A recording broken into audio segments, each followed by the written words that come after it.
It can't be easy. Of course, it's got to get yanked to the side, hits off the upright, deflects in. That's it. The crowd goes nuts. All of a sudden, incoming, you got crowd and fans just pouring in, rushing past the media. The equipment man, he's going nuts because they all want to get into his lair, with hats and souvenirs to take home and having their Rathskeller to say, I was there for that game. The guy came up and he grabbed me and gave me a big bear hug, and I didn't even know the guy. The guys were crazy. I remember seeing a guy sitting straddled the goalpost, and it was pure pandemonium. We're trying to get players, and back then you could do interviews on the field, realized you had no chance. It was pandemonium.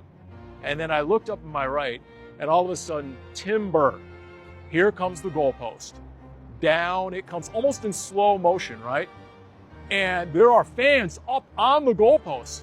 So your first reaction is, oh no, it's coming down.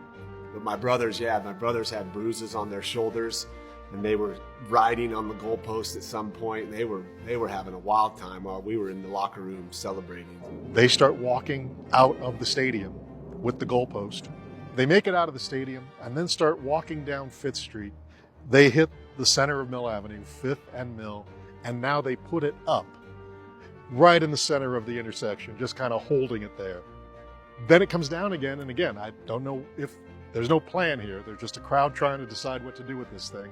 They march it down Mill Avenue, and the Tempe Town Lake, like the idea of the Tempe Town Lake had been considered, but it was still a dry riverbed. And so they get to this dry riverbed and plant it in the dirt and then celebrate and walk away. At that point, it was time for several cold ones for these fans. And it was time for me to write. I don't know what happened to the goalpost afterwards. When I left it, it was in the riverbed.